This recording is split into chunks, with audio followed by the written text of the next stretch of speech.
அனைவருக்கும் வணக்கங்க. இன்று நாவலுடன் பயணத்தில் வேல்பாரி நம்ம கேட்க போகிறது முதல் பாகத்தில் 18வது அத்தியாயங்க. கடைசியாக பார்த்த அத்தியாயத்தில் என்ன கேட்டோம் அப்படின்னா, செம்பாவின் கதையில் கோவன் இறந்ததும் கோவன் இறந்த அதே கொம்புகளை வச்சு அந்த கிள்ளியையும் பழி வாங்கிடுறாங்க நம்ம செம்பா. அதோட கபிலருக்கு மயக்கமே வந்துருச்சுங்க அந்த மாதிரி கதைகள் எல்லாம் கேட்கும்போது. அப்போ 3ஆம் நாள் கொற்றவை கூத்துக்கு நீங்கள் வரவேணாம் அப்படின்னு பாரி சொன்னோன்னே, இல்லை கண்டிப்பாக நான் வருவேன் அப்படின்னு சொன்னோன்னே, இல்லை இதை விட பயங்கரமாக இருக்கும் அந்த கதை அப்படிங்கிறாங்க. அப்படி என்ன கதையை சொல்ல போகிறீங்க அப்படின்னு கேட்டதுக்கு, ஆமாம் நாகக்குடியின் கதை தான் இன்றைக்கி நடக்கும் அப்படின்னு சொல்கிறாங்க. அதோட அந்த அத்தியாயம் முடிவடைந்தது. இனி என்னெல்லாம் நடந்தது அப்படிங்கிறத இனிவரும் அத்தியாயங்களில் தொடர்ந்து கேட்கலாம் வாங்க. அதுக்கு முன்னாடி என்னுடைய சேனலை சப்ஸ்கிரைப் பண்ண மறந்துடாதீங்க. அப்போ தான் என்னுடைய நீங்கள் அடுத்தடுத்த அத்தியாயத்தில் தொடர்ந்து பயணிக்கலாம்ங்க. சரி வாங்க கதைக்குள்ளே போகலாம். இன்றைக்கி கொற்றவை கூத்தின் 3ஆம் நாளுங்க. ஆனால் அங்கே பார்த்தீங்கன்னா கூட்டத்தோட அளவு கொஞ்சமாக தான் இருக்குது. ஏன் அப்படின்னா பாரி சொன்னாங்க இல்லையா, இது கொஞ்சம் பயங்கரமாக இருக்கும் அப்படிங்கிறது. அதனால மக்கள் அவ்வளோ பேர் வரல. தரையில் யாருமே உட்காரலைன்னா பார்த்துக்கோங்களே. ஏன் அப்படின்னா மரத்தில் கட்டைகளில் அந்த பாறைகளில் அது மேலே தான் உட்காந்துருக்காங்க. ஏன் அப்படின்னா கீழே பாம்புகள் ஊர்ந்து வரும் அப்படிங்கிறது அவங்க நம்பிக்கை. அதனால கதை கேட்குறவங்க எல்லோருமே ஏதாவது மேடான இடத்த பார்த்து தான் உட்காந்துருக்காங்க. ஆடுகளத்துக்கு முன்னாடி ஒரு பனை இருக்குல்ல, அதோடைய நீளத்துக்கு மரக்கட்டைகளை நல்லா அடுக்கி அதில் நெருப்பை பற்ற வச்சுட்டு இருந்திருக்காங்க. இதெல்லாம் பார்த்துக்கிட்டே உட்காந்துருக்காரு நம்ம கபிலர். என்னடா பண்ண போகிறாங்க இவங்க, நெருப்பை வேற பற்ற வச்சுட்டு இருக்காங்க அப்படின்ட்டு. தழல் அப்படி மேலேற அந்த நெருப்பு எரிஞ்சிட்டே இருக்கு. கபிலர் சுற்றுமுட்டும் பார்த்துட்டு நம்ம பாரியை பார்த்து கேட்குறாரு, ஏன் இன்னும் கதையை ஆரம்பிக்காமல் இருக்காங்க, நாகர்குடி பானை இன்னும் வரலையா என்ன அப்படின்னு சொல்லி கேட்குறாங்க. இல்லை நாகர வண்டிகள் வந்ததும் கதையை ஆரம்பிச்சிடுவாங்க, ஆட்டம் தொடங்கிரும் அப்படின்னு சொல்கிறாரு. அதுபடியே ஆட்டம் தொடங்கிருச்சு. இங்கேயா ஆட்டம் தொடங்கிருச்சு அப்படிங்கிறீங்க, ஆனால் ஆடுறது யாருமே என் கண்ணுக்கு தெரியலையே அப்படின்னு கபிலர் சொல்கிறாரு.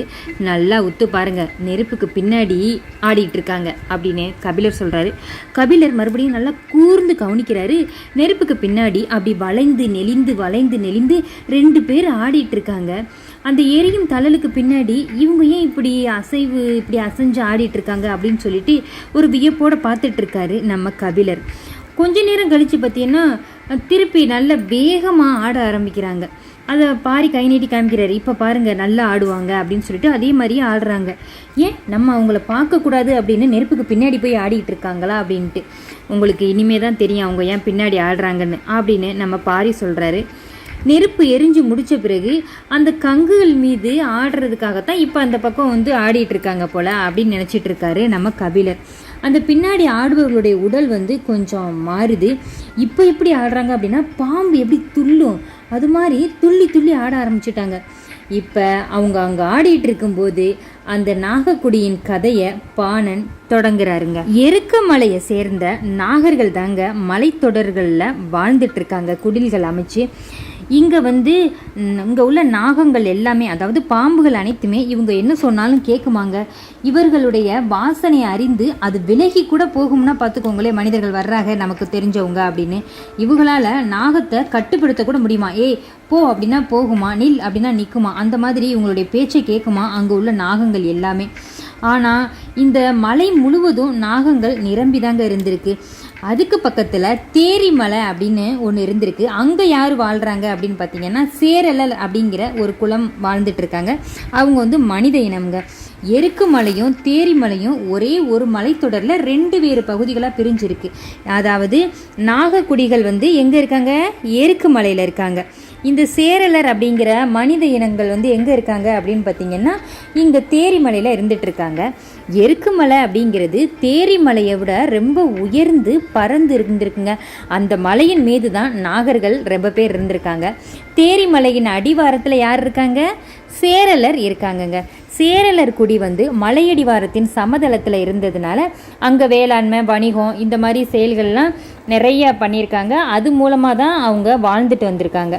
இப்போ அங்கே சேரலர் குலம் நல்லா தலைச்சி வளர்ந்துருக்கும் போது நம்ம அந்த சேரலர் மன்னன் இருப்பார்ல, அவருக்கு கொஞ்சம் வயசு அதிகமாயிருச்சு, தோல்னா சுருங்க தொடங்கிருச்சு. ஒரு நாள் அந்த ஊரில் கூத்து சொல்லுவோம்ல, அந்த மாதிரி கூத்து நடந்துட்டு இருந்திருக்கு. அந்த சேரல் மன்னன், அவர் பேர் பெருஞ்சேரல்னு சொல்லுவாங்க. அந்த குலமக்கள் எல்லாரும் சேர்ந்தோன்னே அவரும் அந்த இடத்துல உட்காந்துருக்காரு. அந்த கூத்தை பார்த்துட்டு இருக்காங்க. அங்கே கூத்தாடின ஒரு இளம் பெண் கூத்தோட வேகத்துக்கு ஏற்ப அப்படி கண்களை சுழட்டி சுழட்டி அந்த வெளியில் அவரை வந்து பார்க்குறாங்க அப்படின்னு நினச்சிட்டு இருக்காரு. அவர் நம்மளை தான் இந்த அழகான பெண் பார்த்துட்டே இருக்கா அப்படின்னு நினச்சிட்டு இருக்காரு. கொஞ்ச நேரம் பார்த்தா அந்த கண்கள் வந்து அவரை பார்க்காத மாதிரியே தோணுது. அப்படி யாரை பார்க்குறா இந்த பெண் அப்படின்னு பின்னாடி திரும்ப பார்க்கையில் ஒரு வாலிபனை பார்த்துக்கிட்டு இருக்கா அந்த பெண். இவருக்கு வந்து கொஞ்சம் ஒரு மாதிரி ஆயிடுச்சு. ஏன்னா இவரும் வந்து ஒரு இளம் வயதில் வந்து ரொம்ப அழகானவர் தான், இவரை பார்க்காத பெண்கள்லாம் கிடையாது அப்படின்னு சொல்லலாம். அந்த அளவுக்கு இவரும் ஒரு மிதப்பில் இருந்துட்டு இருக்காரு.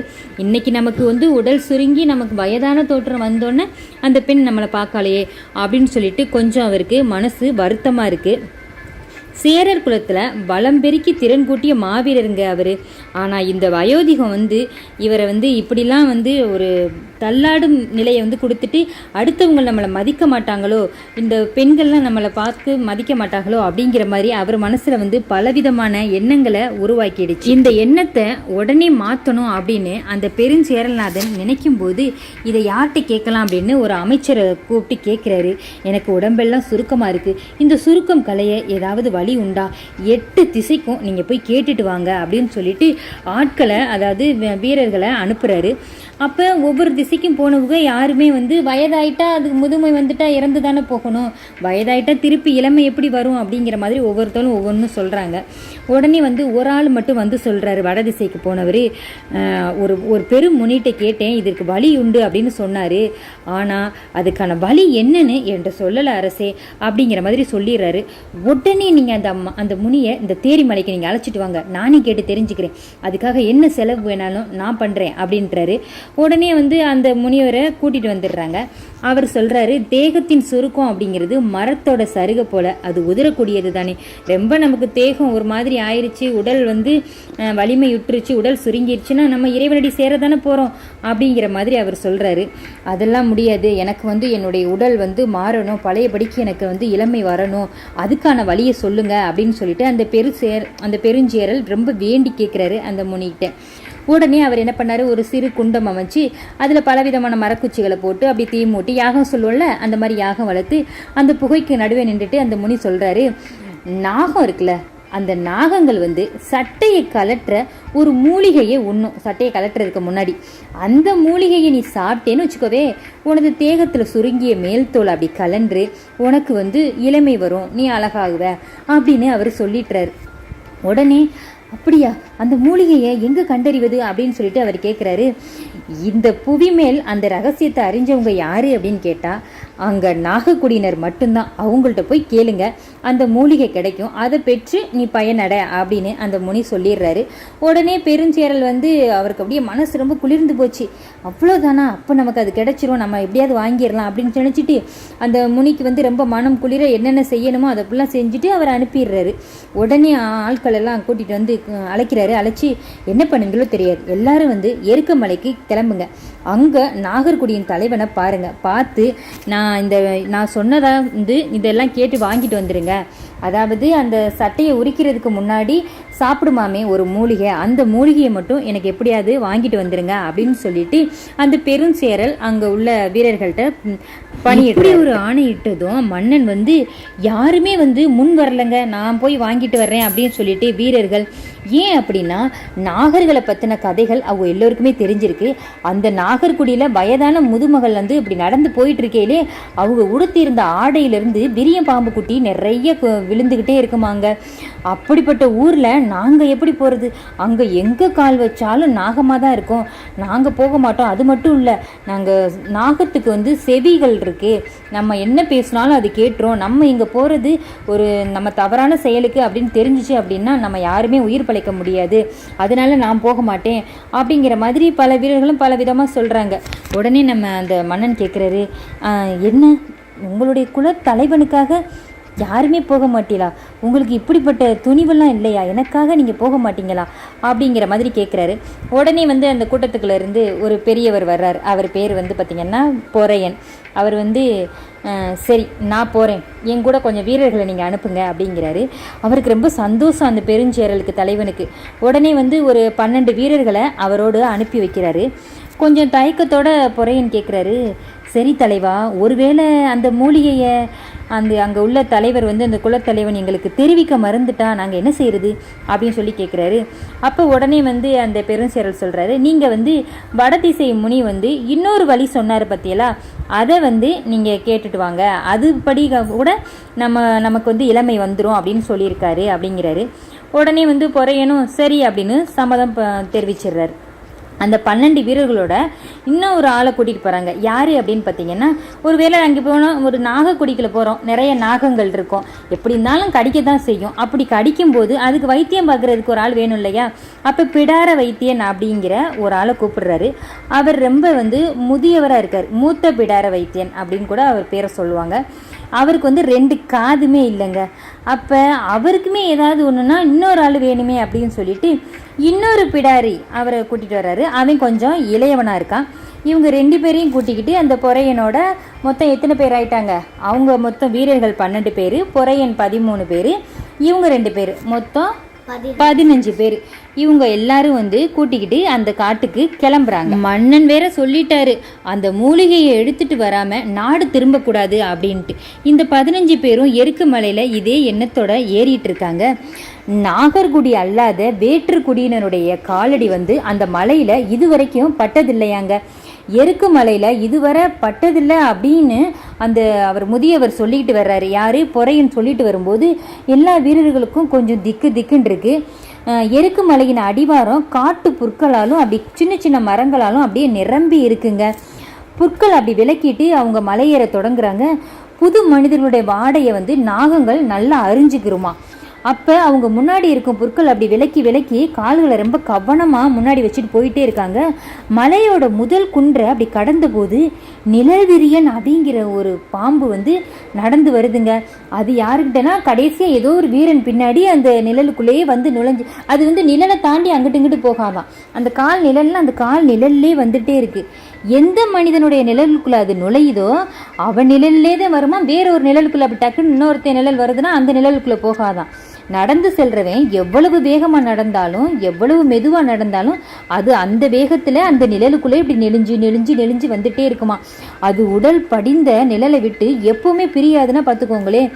அந்த இளைய பிடாரனின் நாசி அது ஒரு மாதிரி சுவாசிச்சு பார்க்குது. பாம்போட வாசனை வருது அவருக்கு.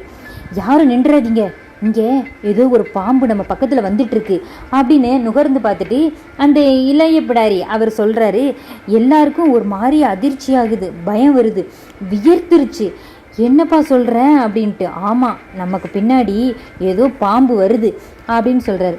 உடனே மூத்த பிடாரனை பார்த்து கேட்குறான், என்ன உங்களுக்கு காதுதான் அறுபட்டுருச்சு, மூக்குமா யாரும் அறுத்து வீசிட்டாங்க, உங்களுக்கு எதுவும் வாசனை வரலையா அப்படின்னு சொல்லிட்டு அந்த மூத்த பிடாரனை பார்த்து அந்த இளைய பிடாரன் கேட்குறாரு. உடனே மூத்த பிடாரன், இவனது செயல் சிறுபிள்ளைத்தனமாக இருக்கே அப்படின்னு நினச்சிக்கிட்டு பதில் எதுவுமே சொல்லாமல் அவர் வாட்டி நடந்து போயிட்டே இருக்காரு. அந்த வயசானவர் நடந்து செல்கிற வீரர்கள் எல்லோருமே வந்து கையில் ஆயுதங்களோட போயிட்டு இருக்காங்க. மனிதன் பாம்பை பற்றி பேசும் கணத்திலே அது அவனுக்குள்ளே வந்துடுது. வெளியே அவன் எந்த வகை ஆயுதங்களை வச்சுருந்தாலும், என்ன வகை போது கையில் ஆயுதமே வச்சுருந்தாலும் கையெல்லாம் கிடுகிடுன்னு ஆடிட்டு தான் இருக்குது. என்னென்னா பாம்புக்கு படையே நடுங்குன்னு சொல்லுவாங்க இல்லையா, இதோ நமக்கு என்ன ஆக போகுதுன்னு தெரியலையே அப்படின்னு சொல்லிட்டு எல்லாருக்குமே நடுக்கம் அதிகம். ஆனா எந்தவித நடுக்கமும் இல்லாம அந்த மூத்த பிடாரன் இருக்கார்ல, அவரு நடந்து போயிட்டு இருக்காரு. அவனுடைய நாசி நீண்ட நேரத்துக்கு முன்பே அந்த நாவிப்பூ மனத்தை கண்டறிஞ்சிருச்சு. அதாவது நமக்கு பின்னாடி ஏதோ ஒரு நாகம் வருது அப்படிங்கிறத அவர் கண்டறிஞ்சிட்டாரு. கருவிரியனுக்கும் நிழல் விரியனுக்கும் தான் இந்த வாடை வரும் அப்படிங்கிறது அவருடைய கணிப்பு. கருவிரியனா இருந்தா அந்த வாடை அடிச்ச உடனே நேரம் எவனாவது ஒருத்தன் செத்துருப்பான். ஆனால் எவனும் இப்போ சாகலை. இதிலிருந்து தெரிஞ்சிருக்கு இந்த பின்னாடி நிழல் விரியன் தான் வந்துட்டு இருக்கு அப்படிங்கிறத அவர் முன்னாடியே கண்டறிஞ்சிட்டாரு. நின்றுட்டோம் அப்படின்னா நிழல் விரியனுக்கு அந்த நிழல் நின்றுச்சு அப்படின்னா அது அவனை கடிச்சிரும் அப்படிங்கிறது அவனுக்கு தெரிஞ்சிருக்கு அந்த ஆளுக்கு. அதோட தான் அந்த முதியவர் நடந்து போயிட்டே இருப்போம். அப்போ நம்ம பின்னாடி அவங்கெல்லாம் நடந்து வந்துட்டு இருப்பாங்க, அது வர கடிக்காது அப்படின்ட்டு தான் அவர் நடந்து போயிட்டே இருக்காரு. மனிதரின் நிழலுக்குள்ள அது நுழைஞ்சிருச்சு அப்படின்னா அந்த நிழலை விட்டு விலகாம வந்துட்டே இருக்கும். நிழலுக்குள் உரியவன் அதனிடமிருந்து தப்பிக்க ஒரு வழி என்ன தெரியுமா? நிற்காம நடந்துட்டே இருக்கிறது தான். அது அப்போ எப்போ அந்த பாம்பு போகும் அப்படின்னு நீங்கள் கேட்டீங்க அப்படின்னா, மாலையில் கதிரவனுடைய ஒளி அப்படி மறைஞ்சு மனித நிழல் அதுவாக சிதைஞ்சா மட்டும்தான் அது தெற்கும் தெரியாமல் திசையும் தெரியாமல் அது ஏதாவது வேறு வழியில் அது அப்படியே போயிருமா அந்த பாம்பு. அது வர எதுவுமே பண்ண முடியாது அப்படின்னு அவர் வந்து நமக்கு சொல்றாரு. அப்படி அவன் எங்கனையாவது நின்று இளைப்பாறணும் அப்படின்னா அதே இடத்துல அவன் குதிகால கடிச்சிரும், அவனுடைய உயிர் போயிடும். இதை நம்ம எல்லாம் இந்த மொத்த கூட்டத்திலையும் சொன்னோம் அப்படின்னா இவங்க பயந்து சிதறி ஓடிடுவாங்க, என்ன செய்வது அப்படின்னு சொல்லிட்டு சிந்திச்சபடி தான் அவர் யார்ட்டையும் சொல்லாம நடந்து வந்துட்டு இருந்திருக்காரு அந்த மூத்த பிடாரன். இளைய பிடாரனும் பொறையன்ட்ட போய் சொல்றாரு, பாம்பின் வாடை வருது, இந்த வாடையை கூட இந்த காது அருந்தவனால உணர முடியல, இவனை போய் பாம்பு பிடாரன்னு சொல்லி நம்மளோட கூட்டிட்டு வந்துட்டு இருக்கீங்க அப்படின்னு சொல்லிட்டு அந்த இளைய பிடாரன் போய் அந்த பொறையன்ட்ட சொல்றாரு. அவனோட சொல்ல கேட்டு அதிர்ச்சி அடைஞ்சிட்டாரு பொறையன். மூத்த பிடாரனை அப்படி திரும்பி பார்க்குறாரு. பொறையன் நடைய நிறுத்தினதும் எல்லோருமே வந்து நின்றுட்டாங்க. மூத்த பிடாரன் மட்டும் அப்படி நிற்காம போயிட்டே இருக்காரு. என்ன நம்ம நிற்கிறோம், நம்மளுக்கு ஒரு மதிப்பு கொடுக்காம இவன் போயிட்டே இருக்கான் அப்படின்னு சொல்லிட்டு பொறையனுக்கு கொஞ்சம் அவர் மேலே கொஞ்சம் கோபம் வருது. திடீர்னு பார்த்தா இடது பக்கம் அந்த நிறைய வீரர்கள், இவங்க நின்றா எல்லா வீரர்களும் தானே நிற்பாங்க, அப்போ எல்லா வீரர்களும் நின்றா அந்த எந்த விரியன் பாம்பு வருதோ எல்லா விரியன் பாம்பு அவனை கடிச்சிடும் இல்லையா, அப்போ அவனை கடிச்சிருச்சு. உடனே அவன் ஆண்காலு கத்திட்டு கீழே விழுந்துட்டான், அவன் இறந்துடுறான். அப்போ உடனே வந்து எல்லோரும் வந்து ஒரு மரம் பார்த்துட்டு, ஒரு தனித்த மரம், அதில் போய் மேலே ஏறி எல்லோரும் தங்கிக்கிட்டாங்க. ஏன் அப்படின்னா இருட்டாயிருச்சு. தங்கின பிறகு அங்கே கொண்டு வந்த உணவெல்லாம் சாப்பிட்றாங்க. அப்போ வந்து அந்த மூத்த பிடாரன் வந்து சொல்கிறாரு, இந்த பாம்பு வந்தது எனக்கு தெரியும், நீங்கள் வந்து நின்றுவீங்க அப்படிங்கிற ஒரு காரணத்தினால தான் நான் வாட்டி நடைய கட்டி போயிட்டு இருந்தேன். இவன் பேச்சை கேட்டுட்டு நீங்கள் நின்றுட்டு இப்போ ஒரு உயிர் உங்களால் போச்சு அப்படின்னு சொல்கிறாரு. உடனே அந்த இளைய பிடாரனும் அவர்கிட்ட போய் மன்னிப்பு கேட்குறாரு, காலில் விழுந்து. பொறையனும் மன்னிப்பு கேட்குறாங்க. உடனே மறுநாள் விடிஞ்சிருச்சுங்க. பாம்புகள் பெரும்பாலும் வந்து அந்த விடிய காலையிலும் மாலையிலும் தான் இறைக்காக அப்படி வெளியில் வரும். வெயில் நன்கு மேலேறிடுச்சு அப்படின்னா அது வராது. இப்போ வெயில் நல்லா மேலேறிடுச்சு, வாங்க நடக்கலாம் அப்படின்னு சொல்லிட்டு மூத்த பிடாரன் இவங்க எல்லாரையும் வந்து அழைச்சிட்டு போயிட்டு இருக்காரு. வீரர்கள் எல்லாருக்குள்ளேயுமே வந்து அச்சம் அதிகமாயிருச்சுங்க அந்த ஒருத்தன் இறந்தோடனே. ஏன் அப்படின்னா எப்போதுமே மூத்தவங்க ஒரு காரியம் பண்ணாங்க அப்படின்னா நம்ம பொறுமையாக இருக்கணும். அந்த இளையவன் செஞ்ச தவறால் இப்போ ஒரு உயிரை இழக்க வேண்டியதாக போயிடுச்சு. வீரர்களுக்கு நடுவில் பொறையனும் இறுதியில் இடையப்படாரனும் அப்படி நடந்து போயிட்டு இருக்காங்க. பாம்புகளின் விதவிதமான தடங்கள் நெடுக கடந்திருக்குங்க இவங்க நடக்கையில். தொலைவில் இருந்த புதரின் மேலே பெருங்கிளையை போல கழுத்தை நீட்டி பரப்பவற்றை அப்படி மேய்ந்து கொண்டிருந்த ஏதோ ஒன்று பின்னால் நடந்து கொண்டிருந்த வீரன் ஒருவன் அதை பார்த்து கை நீட்டுறாரு, அங்கே பாரு அப்படின்ட்டு. இளையப்பிடாரன் அதை என்ன அப்படின்ட்டு இவர் என்னத்தையும் கை காட்டுறனிட்டு உற்று பார்க்குறாரு. அது கட்டையா அல்லது பாம்பா அப்படிங்கிறத அவன் உணரவே இல்லைங்க. அது உடனே அது என்னன்னு பார்க்கணும்ல, அதுக்கு பார்க்குறதுக்கு உணர்றதுக்கு முன்னாடி சரி வாங்கினாது போகணும். அதையும் விட்டுட்டு உடனே ஒரு கல்லை எடுத்து என்ன பண்ணார் அந்த இளையப்பிடாரன், அது மேலே அப்படி தூக்கி போட்டார். அது அப்போ தான் உயிர் வந்து அது ஒரு மாட்டியே ஆடி இருந்திருக்கு. அப்போ தான் அது பாம்புன்னு தெரிஞ்சிருக்கு. இவங்க வேற என்னமோ நினச்சி கல்லை தூக்கி போட்டாங்க. முன்னால் போயிட்டு இருந்த மூத்த பிடாரன் ஒரு மாதிரி சத்தம் போட்டு அதட்டுறாரு, என்னடா பண்ணிவிட்டீங்க அப்படின்ட்டு. அதுக்கு உடனே வந்து உன் காதை அறுக்கணுண்டா அப்படிங்கிற மாதிரி அவர் கத்துறாரு. அப்போ தான் அவங்களுக்கே புரிஞ்சிச்சு அந்த வீரர்களுக்கும் அந்த இளைய பிடாரனுக்கும் நம்ம ஏதோ தப்பு பண்ணிட்டோம் அப்படின்னு சொல்லிட்டு. ஒரு ஆபத்து வரப்போகுதுன்னு நினச்சிட்டு இருக்கும்போதே பார்த்தீங்கன்னா அங்கேருந்து 4 பேர் வந்துட்டு இருந்தாங்கல்ல வீரர்கள், அவங்க வந்து என் காலில் ஏதோ குச்சி மாதிரி குத்துது அப்படின்னு சொல்லிட்டு எல்லாருமே 4 பேரும் கீழே உட்காடுறாங்க. உட்கார்ந்த கணத்தில் அவங்க இறந்துடுறாங்கங்க. ஏன் அப்படின்னா அவங்கள வந்து ஒரு கட்டை விரியன் கடிச்சிருச்சு, அதோட தான் அவங்க இறந்துட்டாங்க. இது கூட அவங்களுக்கு தெரியாமல் அந்த அவங்க வந்து ஒரு பெரிய விரியன் பாம்பு மேலே தான் கல்லை தூக்கி போட்டிருக்காங்க. அந்த பெரிய விரியன் பாம்பு மேலே கல்லை போட்டு தான் எனக்கு நிறைய குட்டி குட்டி விரியங்கள் நிறைய கிடந்திருக்கு. அது சின்னதாக இருக்கவும் அது வந்து அவங்க காலில் குத்தி இருக்கு, அதோட அவங்க இறந்துட்டாங்க. நீ தான் அந்த புதரை கிளச்சி விட்ட அப்படின்னு அவர் கோவம் வந்துருச்சு. புதரை கிளச்சி விட்டா அது எல்லா விரியன் பாம்புக்குலாம் அங்கிட்டு இங்கிட்டு ஓட தானே செய்யும். அப்படி தான் இவங்க இப்படி நம்ம 4 பேர் உயிருக்கு நம்ம எமனாயிட்டமே அப்படின்னு சொல்லிட்டு கொஞ்சம் வருத்தப்படுறாரு அந்த இளைய பிடாரன். அது மட்டும் இல்லை, அவனோட காதை அவர் அறுக்கவும் செஞ்சிடுறாரு. இவரும் அந்த தண்டனையை ஏற்றுக்கிறாரு. ஏன்னா நம்மளால் உயிர் போச்சு இல்லையா, அதனால தண்டனையை ஏற்றுக்கிறாரு. இது போன்ற பல காரணங்களுக்காக சின்னதாக அறுத்து 2 காதுகளையும் முழுமையாக அறுத்துட்டு நிற்கிறவர் தான் நம்ம பெரிய பிடாரன். இப்படி தான் அவருடைய குரு வந்து அவருக்கு அறுத்துருக்கணும்.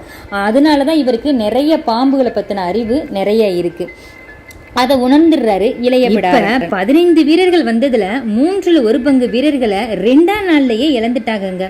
நாகக்குடியினரின் வாழ்விடத்துக்கு செல்ல இன்னும் 6 நாள் ஆகுமா. அதுக்கு முன்னாடி இத்தனை பேர் இறந்துட்டோம், இன்னும் போய் சேர்றதுக்குள்ள எத்தனை பேர் சாக போகிறோமோ தெரியல அப்படின்னு சில பேர் புலம்பிக்கிட்டே வந்துட்டு இருக்காங்க. 3ஆம் நாள் காலை பொழுது கழிஞ்ச பிறகு கொஞ்சம் நடக்க ஆரம்பிக்கிறாங்க. ஒருத்தருக்கு ஒருத்தர் எந்த பேச்சும் பேசுகிறாங்க, அமைதியாக போயிட்டு இருக்காங்க. அப்போ போயிட்டு இருக்கும்போது மரங்கள் இங்கொன்றும் அங்கொன்றுமா இருந்திருக்கு. அந்த காடு காடு வழக்கத்தை விட கொஞ்சம் பயமாக இருக்கும்ல, அந்த மாதிரி காடுகளாக தான் இருக்குது. உடனே வந்து இவளுக்கு மனசுக்குள்ளே என்ன எண்ணம் ஓடுதுன்னா, அவங்க எல்லாம் இறந்தாங்கல்ல 5 பேரும், அந்த எண்ணம் தான் மனசில் ஓடிட்டே இருக்குது. அப்போ முன்னால் நடந்து போயிட்டு இருந்த மூத்த பிடாரன் கீழே பதிந்து கிடக்கும் தடத்தை பார்த்ததும் நடையை நிறுத்திடுறாரு. மேலே அடுத்த ஸ்டெப்பு எடுத்து வைக்கல. உடனே எல்லோருமே பயந்து அப்படியே அசையாமல் நின்றுட்டாங்க. அவர் குனிஞ்சு மண்ணில் இருக்கும் நெளிவை அப்படி உத்து பார்க்குறாரு. பின்னால் இருக்கிறவங்களுக்கு என்ன செய்யறதுனே புரியலை.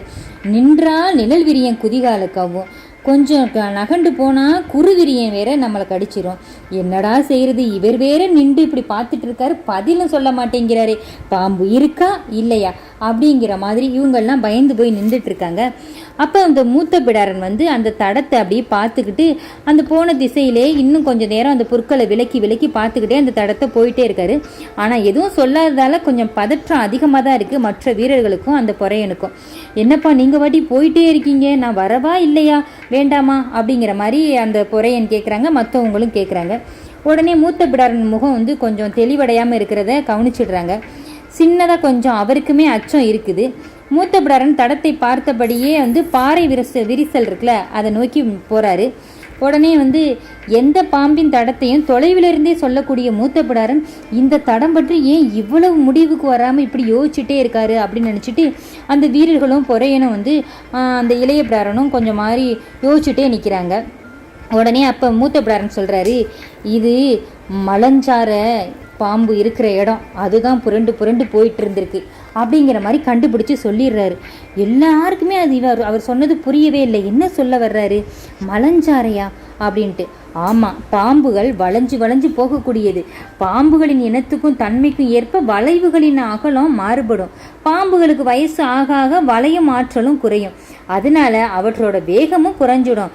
இந்த நிலையில பெரும்பாலான பாம்பு செத்து கூட போயிடும். ஒரு சில பாம்புகள் தான் இவற்றை தாண்டியும் உயிர் வாழும். முடிஞ்ச வரை நெளிவு கொடுத்து நகன்று போகும்.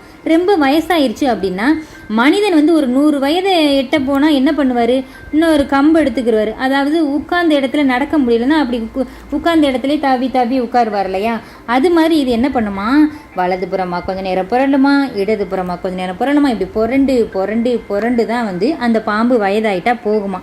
அதைத்தான் வந்து மலஞ்சாரை அப்படின்னு சொல்லுவோம். அப்படி தான் இந்த இடத்துல பாம்பு புரண்டு போயிருக்கு அப்படின்ட்டு மூத்த பிடாரன் சொல்லிடுறாரு. அவர் சொல்கிறத எல்லாருமே வந்து அப்படி வாய் பிளந்து கேட்டுகிட்டே நின்றுருக்காங்க. மறுபடியும் மூத்த பிடாரன் தொடர்ந்து சொல்கிறாரு, இதில் மகிழ்ச்சியான செய்தி என்ன அப்படின்னா, எந்த இடத்துல மலஞ்சாரை இருக்கோ அந்த இடத்துல எந்த பாம்பும் இருக்காது அப்படின்னு சொல்கிறாரு. உடனே எல்லோருக்குமே வந்து சந்தோஷமாகவும் இருக்குது, வியப்பாகவும் இருக்குது. பாம்பு புரளும் மண்ணில் பிற பாம்பு தங்காது அப்படிங்கிறது முன்னோருடைய வாக்கு. இன்னைக்கு இந்த குன்றை கடக்கும் வரை உங்களுக்கு எந்த பயமும் வேணாம், வாங்க போகலாம் அப்படின்னு மூத்த பிடாரன் எல்லோரையுமே அழைக்கிறாரு. வீரர்கள் எல்லோருமே வந்து மகிழ்ச்சியோடு கிளம்புறாங்க. அப்பாடா அப்படின்னு பெருமூச்சு விட்டுக்கிட்டு அந்த அச்சமே இல்லாமல் இப்போ அவங்களுடைய அடிகளை கால் எடுத்து வைக்கிறாங்க. நடையின் வேகம் அவங்களுக்கு கூடுது, பேச்சும் தொடங்குது. கொஞ்சம் அப்படி சிரித்து பேசிக்கிட்டு இப்போ தான் அவங்க சந்தோஷமாக போயிட்டுருக்காங்க. பாம்புகளை கையாள்வதில் உள்ள நுட்பங்களை பற்றி நிறைய சொல்லிக்கிட்டே வர்றாரு மூத்த பிடாரன் அங்கே உள்ளவங்க எல்லாருக்கும். அங்கே உள்ள வீரன் ஒருத்தர் அந்த மூத்த பிடாரனை பற்றி கேட்குறாரு, ஆமாய்யா என்கிட்ட ஒன்று சொல்லுங்களே, பாம்புக மனிதனை பார்த்தா செம்ம ஓட்டமாக ஓடுது நம்மளை பார்த்தோன்னே, அப்புறம் எதுக்கு இந்த மனுஷ பையங்க வந்து பாம்பை காத்து பதறாங்க அப்படின்னு சொல்லிட்டு வீரர் கேட்குறாரு.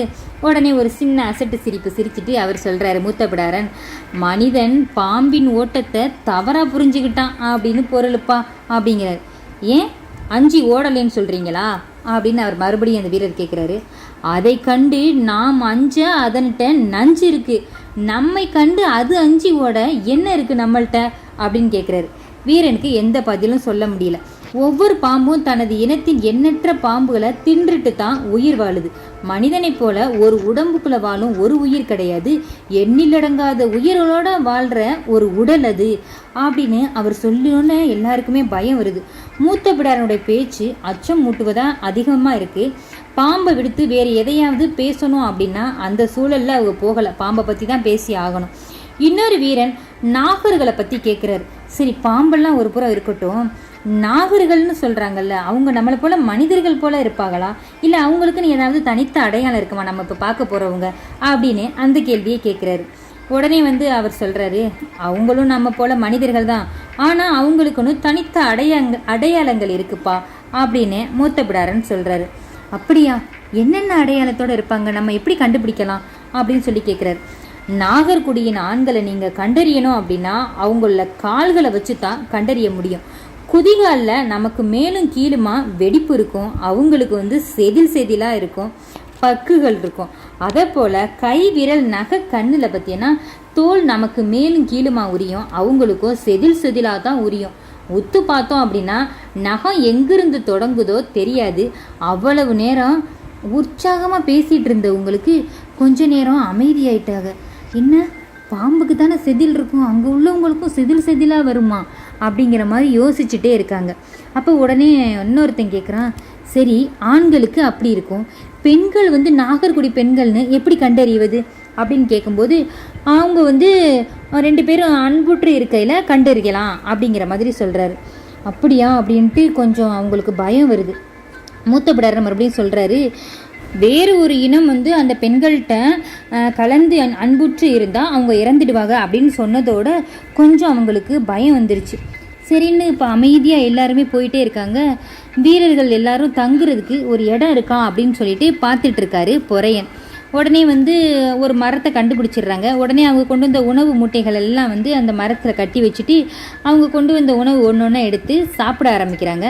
அப்போ மூத்த பிடாரனும் பொறையனும் கனி அப்படி பெற்று வாங்கிக்கிட்டு கொஞ்சம் தள்ளி இருக்கும் சின்ன பாறையை நோக்கி நகர்ந்து அங்கே போய் உட்காடுறாங்க. பொறையன் பாறையின் மேலே ஏறி உட்கார்ந்துக்கிட்டு கனியை கடிக்கிறாரு. அவருக்கு பக்கத்தில் யார் நிற்கிறான்னா மூத்த பிடாரன் நிற்கிறாரு. அவர் பொறையன் கனி சாப்பிட்றது அப்படி பார்த்துட்டே இருக்காரு. பார்த்துட்டு இருக்கும்போது பார்த்திங்கன்னா பொறையன் வாயில் ரத்தம் வந்துட்டு இருக்குங்க. உடனே பொறையன் அப்படியே கடித்து தின்னு அப்படியே ஆச்சரியமாக பார்த்துட்ருக்காரு அந்த மூத்த பிடாரன். ஏதோ ஒன்று இருக்குது. அப்போ அந்த பொறையன் கேட்குறாரு, அந்த கனியை கடிச்சுக்கிட்டே கேட்குறாரு, நல்ல வேலை, எந்த ஒரு மரணமும் இல்லாமல் இன்னைக்கு பொழுது முடிஞ்சிச்சுப்பா, காத்தாடி காலையிலேருந்து இன்றைக்கி தான் நல்லபடியாக சேர்ந்துருக்கோம் அப்படின்னு சொல்கிறாரு. அவரது சொல்ல அவரே சிறிது நேரத்தில் பொய்யாக்க போகிறாரு அப்படின்னு மூத்த பிடாரன் கண்டுபிடிச்சிடுறாரு. ஏன் அப்படின்னா அவர் தின்னார்ல பழம், அதில் பாம்பு குட்டி இருந்திருக்கு. அவர் கடிக்கும் போதே அவர் அது கடிச்சிருச்சு. அப்போ எப்படி பாம்பு வந்திருக்கும் அப்படின்னு யோசிக்கும்போது அந்த மரத்தில் பையில் கட்ட விட்டுருந்தாங்க இல்லையா பழங்களை, அப்போ அங்கே தான் கண்டிப்பாக அந்த பாம்பு போயிருக்கோம் அப்படின்னு சொல்லிட்டு இவர், அதாவது மூத்த பிடாரன் நல்லா யூகிச்சுக்கிறாருங்க. உடனே பொறையனையே பார்த்துட்டு இருந்திருக்காரு மூத்த பிடாரன். இதோட இந்த அத்தியாயம் முடிவடையுது. மூத்த பிடாரன் சொல்வதை பார்த்தா கண்டிப்பாக பொறையனுக்கும் ஏதாவது ஆபத்து வந்திருக்கும் அப்படின்னு நினைக்கிறேன். இன்னும் மற்ற வீரர்கள் எல்லோருமே நாகக்குடிக்கில் கால் வச்சிருவாங்களா, இல்லை ஏதாவது பேராபத்து எல்லாருக்கும் அந்த நாகத்தின் மூலமாக ஏற்பட்டுருமா, இதெல்லாம் நீங்கள் என்னுடன் தெரிஞ்சுக்கணும் அப்படின்னா என்னுடனே நீங்கள் அடுத்தடுத்த அத்தியாயத்தில் தொடர்ந்து பயணிக்கணும் அப்படிங்கிற நம்பிக்கையில் உங்கள் ருத்ரா. நான் கதை சொல்கிற விதம் உங்களுக்கு பிடிச்சிருந்துச்சி அப்படின்னா என்னுடன் நீங்கள் அடுத்தடுத்த அத்தியாயம் தொடர்ந்து பயணிக்கணும்னாலும் சப்ஸ்கிரைப் பண்ண மறந்துடாதீங்க. தொடர்ந்து பயணிப்போம், காத்திருங்கள். நன்றிகள்.